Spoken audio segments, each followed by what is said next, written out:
This podcast is rated S for spoilers. Listener discretion is advised.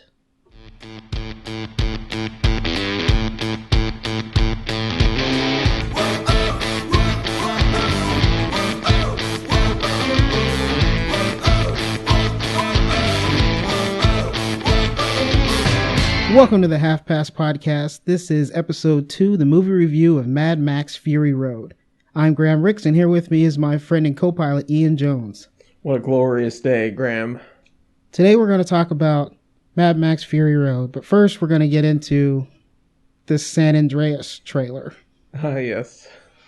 Now, the first thing I want to say about this trailer is I don't know why I want to go see it, because it looks like it's bad. But maybe it's just because of The Rock and I'll just watch anything that The Rock's in. But I really want to see this movie for some weird reason. It's another apocalypse movie. And no, it's not the awesome First Mutant. We'll get that next year.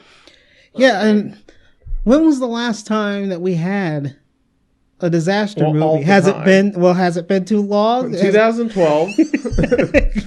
The day after tomorrow, Deep Impact. Some of Our Fears. Just kind of goes on and on, which is the one thing that's a little bit concerning about this. Yes, and that's the other thing about this is it reminds me a lot of Volcano with Tommy Lee Jones, where he's trying to save people and then like the family thing is thrown in also. Yes. It's very similar to that, so I'm not sure about this one. Well, at least this time he's not like a geeky scientist, because there's always the geeky scientist that has to live in order to explain why all this stuff is happening. Yeah. And it also has this actor from Percy Jackson, Alexandra Daddario, who every time I see her eyes, it looks like it'll burn right into your soul. She's got these piercing, like, steel blue eyes. It's just like, man. I'm gonna have to. Is she the younger one? She's the the one that's playing the doctor or the daughter. Yeah. The other one is Carla Gugino, who is like, I think the last time I saw her in was Political Animals with Sigourney Weaver, that miniseries that was on USA, which was okay, but I don't know about this movie. I don't know why I want to see it, but well, I'm definitely gonna go see it. I think you alluded to it because The Rock is in it. But here's the thing, okay? Here's the problem with this movie. You know, and we'll go see it, but here's what I'm thinking. The Rock can't fight an earthquake or a giant wave. No, he cannot. Which is a problem for me. You know, if you send him to Oklahoma to fight a tornado, he might be able to kill it with like a tornado killing gun. So that could be something, but you can't punch an earthquake, G. Yeah, right? It's very strange. You're so used to seeing him punching people in the face. This one seems kind of strange. The other thing is, I think San Andreas would be more appealing if there was going to be some sort of twist. And I don't think that's going to be there. But like if halfway through the movie, the earthquake was getting caused by a giant machine, like a giant robot, The Rock could then fight it. Or, like if halfway through, everyone who dies starts turning into zombies. That would be an amazing twist on this disaster movie. It would be this big budget mess where all of a sudden zombies are in it in the third act. And that would be great. All right. Let's go ahead and get into this review now.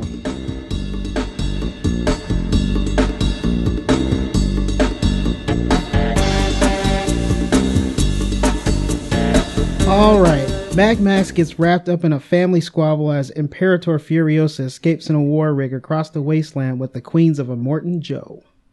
This Mad Max movie is directed by George Miller, who did the other three. He wrote and directed the original three in the 80s. Mad Max, Road Warrior, and Beyond Thunderdome. And he also did the writing for Babe and Lorenzo's Oil and Happy Feet, which, how do you go from Mad Max right to Babe to Lorenzo's Oil back to Mad Max? If you look at the last three movies that he's directed, Babe, Pig in the City, Yeah. Happy Feet, and Happy Feet 2. Yeah. And then it's Mad Max, Fury Road. It's very strange. I'm like, man, he's been doing a lot of stuff that has nothing to do with post-apocalyptic stuff. He also has been nominated multiple times, and he actually won for Happy Feet. For what? What did he win for? It was actually for, I think it was just Best Animated Feature. Ah. Or was it Best Original Screenplay? We're going to have to look that up. I don't remember which one it was. We'll come back to it. All right, starring Tom Hardy as Mad Max Rockatansky, who was also in Layer Cake, Inception, and Dark Knight Rises. And I've liked him in just about everything that I've seen him in. It's just he always entertaining. I definitely like Tom Hardy. I think he's a really good actor. Other than the weirdness of Dark Knight Rises. Okay, well, first of all, that's Bruce Wayne Rises. Because it isn't a Batman movie. And then he was also the clone of Jean-Luc Picard in Nemesis. And I think a lot of people don't remember that he used to be that skinny. Yep. Now, this Mad Max character, I haven't seen the other movies, but it seems like his character is definitely dealing with something. And he has this real weird, uncomfortable past, and it's not really explained that much in this movie. And I don't know if that has something to do with just me not seeing the other ones, but it seems like there's information that I'm not getting from him. Next one up is Charlize Theron as Imperator Furiosa, who was also in The Astronaut's Wife with Johnny Depp, Aeon Flux, and Prometheus. Which... Prometheus confused the heck out of me, man. Like, I just don't understand that movie. What's great about it is a spaceship gets dropped on her in that one. Oh, yeah, where she decides to just run straight rather than just make a turn. You know, this turn to the left she figured out for this one. Yeah, right? She was also in The Legend of Bagger Vance. She was. Which, anytime I can bring up an awful Will Smith movie where he isn't saving our summers, I will. Man, you just have a huge problem with Will Smith not doing the blockbusters anymore. Now, this character, Imperator Furiosa, she's a very simple character, and she's just kind of butt-kicking, and that's about it. There's really nothing else involved with her. Nicholas Hoult as Nux. He was in the X-Men movies as Hank McCoy, the Beast, and Clash of Titans. And I actually really like him in this one. I think he was one of the things I liked about him, because he was so crazy. And he really did like a little bit of acting in this. Like, he's just kind of nuts in it. You know, he still is the nerd in everything. It he is. Doesn't matter what they put him in. You know, whether he's this or a zombie. I really liked him in Warm Bodies. I thought that was a really cool take on the genre. I actually did not see Warm Bodies. It's good. Yeah, I heard it was really good. Next up is Hugh Keys-Byrne as King Immortan Joe. And I haven't seen this guy in anything, and apparently he just spends most of his time doing TV shows and TV movies and the other Mad Max movies, and that's all he's done throughout his career. Nowadays, he looks just like Grandpa from the Munsters. So it's really hard to take him seriously as a villain. Yeah, he's definitely a strange-looking dude, and that's just kind of how this movie is in general anyway. Next up, we have the 5 Queens, which are basically all models. Yeah. So you have Rosie Huntington-Whiteley as the Splendid Queen Angarad, who was the replacement for Megan Fox in Transformers Dark of the Moon. She made me pine for Megan Fox. Which is saying something. That's saying a lot. But, you know, I'm okay with it because I can't stand Megan Fox. So, but that's me. I think even unfairly so. Next up, we have Riley Coe as Queen Capable. She is actually the eldest grandchild of Elvis Presley. And she was in The Runaways and Magic Mike. Didn't see either of those. Yeah, well, we're just going to move on. Okay. Zoe Kravitz as Queen Toast, the Knowing, which is the other rock star offspring in this movie. She's the daughter of Lenny Kravitz and Lisa Bonet. Yeah. So I wonder if she watched The Cosby Show as a kid. Probably did. She also was in X-Men as Angel Salvador in First Class. Next up is Abby Lee as the Dag Queen, who's an Australian model. Apparently this is her first movie. She hasn't been in anything else. The next one is Courtney Eaton as Queen Cheeto the Fragile, who is another Australian model. Yeah. And also her first movie. Who? Now that we're done with these characters, let's get into our quirks and likes.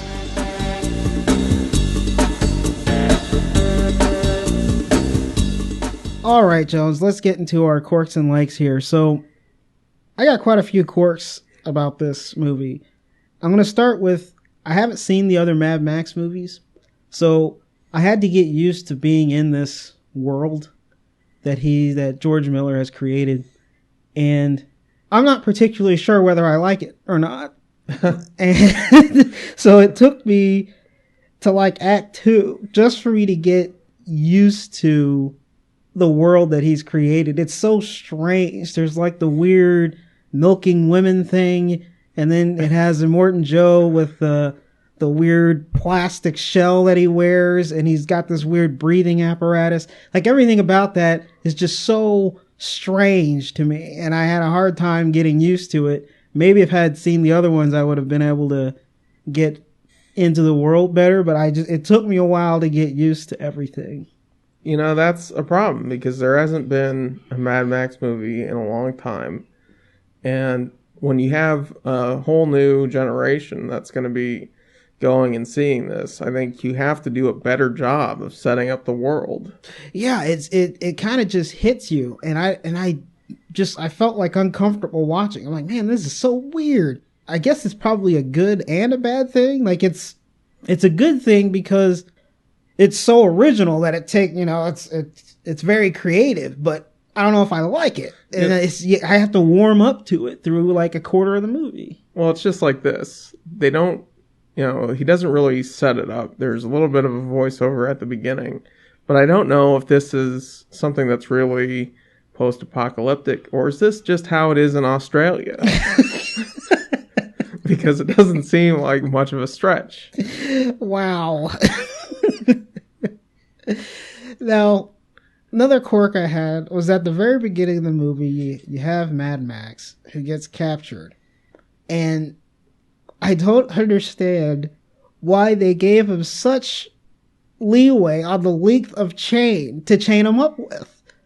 Like, had they just shortened that chain up, they probably would have still had him. It would have been fine. But it was like he escapes. He does all this crap to get through here, which would have been solved just by having a smaller length of chain. Or you just break his knees, right? Yeah, right. The other thing, everybody is just nuts in this movie. Everybody, there's no regular person in this movie. Everybody's just absolutely out of their mind. And I'm still trying to figure out what that whole spraying the mouth drug thing is. I don't even know what that is. Again, something where exposition might explain, like, oh, well, this is going to make you not feel pain for the next 10 minutes. Yeah. So this movie basically just seems like a post-apocalyptic Fast and Furious, which I'm not sure if that's a good or a bad thing, but that's definitely the idea that I get from this.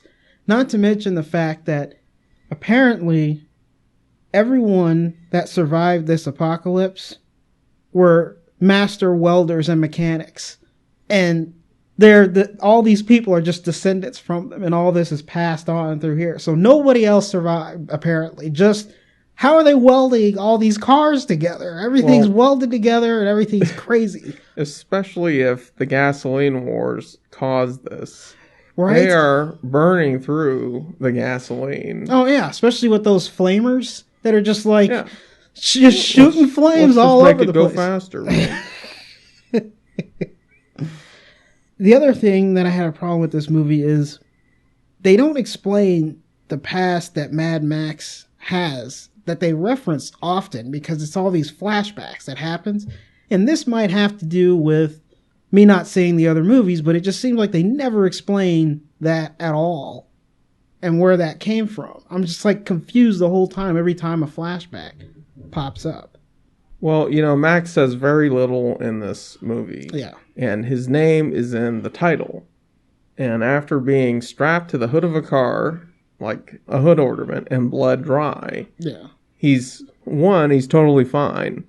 And 2, he doesn't say anything about it. Anything about his ordeal or his past or anything. He says so little in this film that it just leaves me wanting a lot more from this character. Yeah, and it seems like this movie is all Charlize Theron. Like she's a huge portion of this movie, and there's a huge portion where Tom Hardy, Mad Max, is just chained up through like a quarter of the movie, which is also strange, even though his name's in the title. Furiosa is definitely the protagonist of this film, so it's a little bit misleading. And I think Tom Hardy just needs to avoid any movie where he's wearing some sort of stupid mask for any time, any amount of time. That is a very good point. He just needs to, it's either that or, ask for another 0, and maybe they don't have to do the mask. And the only time you see Mad Max do anything incredibly badass, which you actually don't see, you get a reaction from Charlize Theron. So you see Furiosa's eyes when he goes back, he takes that canister with him, right? And you see that there's an explosion that happens, and he comes back with all this ammo and someone else's blood on him, but you didn't see what he did. Like, why am I missing all the Tom Hardy badassery? Well, I don't get it. Yeah, he gets stronger as the movie goes on. Yeah, which makes me wonder how he even got caught in the first place. Because he's like the Terminator at the end of the movie. That is very true. Now, right before the third act, the other problem I had with this movie was it grinds to a halt when they get to where Furiosa's trying to get to. The movie just like stops right there. And it seems like it was going to be the end of the movie. Like they're just going to ride off and he was going to go somewhere else and that was it. But then he gets some more flashbacks that I don't understand. And then he decides to come back and help them out. And they're like, we should just go back to the Citadel. Which I liked about the movie because it definitely ended it on a very strong action note. But I just thought that the movie grinded to a halt. Or to a halt on that one. Her main plan is to make a run for the green place. Mm-hmm. Which she has no proof that the green place even exists anymore. So she hasn't been given any sort of clue or any sort of sign. It's been 20 plus years since she's been there. I mean, let's face it, she's not that young, even though she's gorgeous in real life. So without any kind of clue, what a stupid plan. Everything's dead in Australia, right? And it's just such an awful place. But this, wonderful, peaceful little, like, what are the odds that it actually was there? And she really bet everything. She put all of her chips into this. And she goes to it knowing that the raiding party is there with her. Yeah. Like, if she got there, wouldn't they just turn on her then? Like, what was the plan for dealing with all those other cars? Even if Grandpa Munster didn't come after him right away, I guess we'll lose him in the tornado, in the death storm, which, again, how risky is it? Like, I guess this is better than, this worked in Twister, but, they had Bill Paxton. And even he had to feed his truck to the tornado. He had to sacrifice his truck. hours of constant guitar playing and beating of the drums would get very annoying really fast for me. Oh, yeah. Can't they change it up and play some Eagles on this road trip? No. It was definitely a very interesting way to have like a war call type thing. It was just like, man, it's so strange. But it's just the same thing over and over again. Over and over again. Half of all the dialogue said in the movie is impossible to understand. Oh, I know. Was that just exposition? I don't know. You're right. There was definitely time periods during the movie where I'm like, I feel like there should be subtitles here. Right. And they're speaking English. I felt like an old man watching this movie. Like I wanted to turn to my wife every 5 minutes and ask, what do you say? Take that damn mask off and give me the monologue, jerks. He's explaining something. Is a pregnant Rosie Huntington worth all the gasoline? After Transformers, I don't think so. Wow.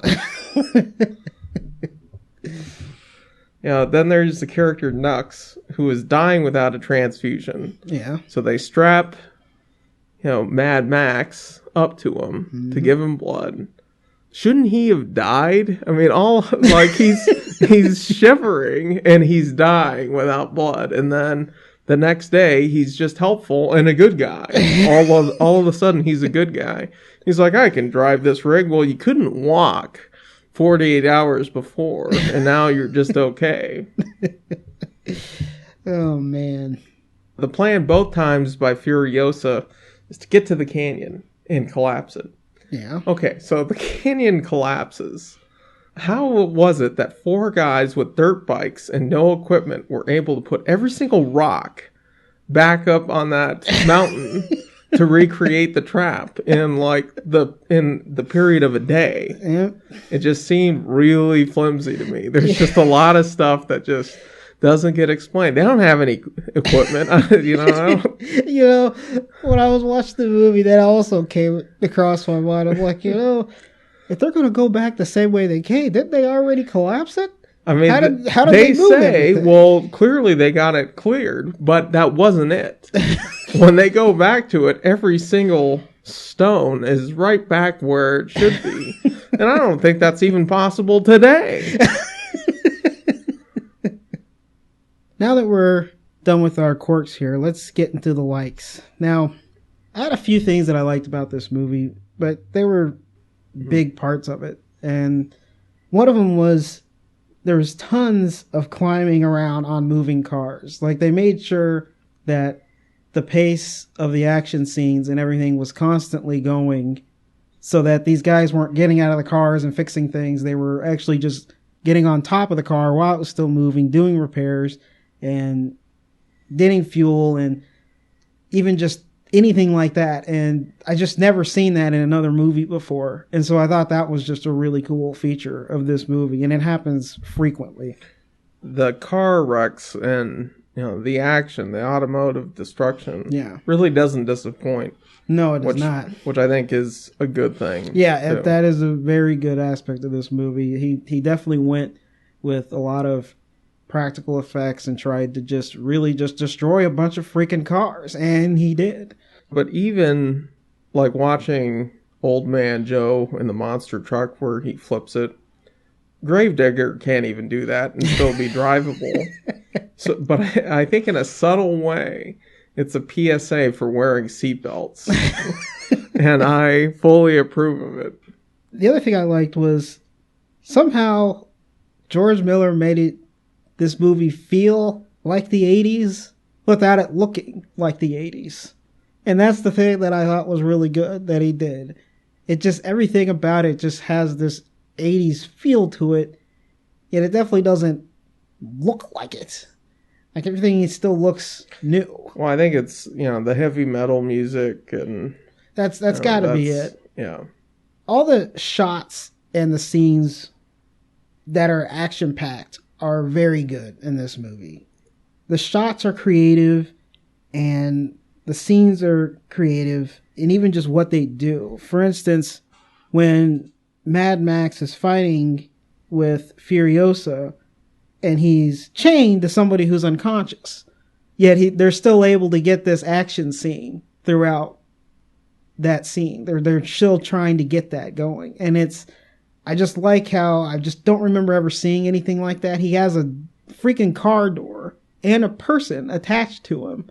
And he's still able to defend himself, which is something good because you can see that Mad Max is obviously badass, but you just don't see him that much in this movie. The other thing that I thought was real creative is those weird bendy pole things that had the counterweights on them. That was just crazy. And it was just, I've never seen that before in a movie. And it was just stuff, they were jumping off of those things and they were climbing around on the cars and fighting each other. And the other creative shot is those guys that were in the canyon and they're on those dirt bikes. That scene was just really cool too. They were ramping up and like throwing grenades on to the war rig, and they just kept doing those shots all at real cool angles, and it just got me excited. Every single time they have any kind of action scene going on in this movie, it doesn't disappoint. It's very good. Well, the last thing I got here, Jones, is that I like about this movie is at the very end of the movie, we see Max walk away. Hopefully to film the Mad Max movie we all deserve. Well, I like that George Miller managed to make Charlize Theron undoable for this movie. Oh, yeah. Like, she's a strong female lead, but in almost every movie, that character would still come off as some sort of sex symbol. Yeah. And she is very unappealing, which I think makes sense for Furiosa. Yeah. I think you kind of touched on a lot of what I was going to say. I really didn't like a whole lot of this movie. George Miller, I want my money back, buddy. Oh, whoa. Wow. You don't have any other likes? You had mentioned it earlier. I actually liked how the haunted visions of Max were filmed and edited, but it ultimately left me wanting more character development. Which is, that's a good part of it, and that's why I'm hoping we get another Mad Max movie that's about Mad Max. Yeah, that would be something. Make the movie about the character that it's named after. All right, since we're done with the quirks and likes, let's get into the ratings. So, my rating for this movie is, I feel like it's entertaining with a lot of well-done action scenes and has a decent plot to keep you moving throughout, but there's no way I just don't feel the need to see it again or to buy it on DVD, so I actually give it a go see it. This movie is terrible. It is a mess. And I would say, although the action is there and that is entertaining, I would say rent it. Alright, now that our ratings are done here, next movie up is Tomorrowland. So we're going to see another George Clooney movie. He doesn't always play the same character, Graham. We'll see. He's always the smug, good looking, every cool time. Cat.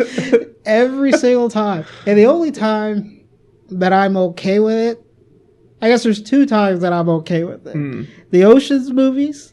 Those are great. And Oh Brother, Where Art Thou? Great movie. It's awesome. It's like probably my favorite movie with George Clooney in it is Oh Brother, Where Art Thou? Yeah, I'd agree.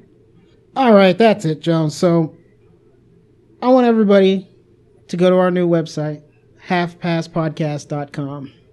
Like us on Facebook.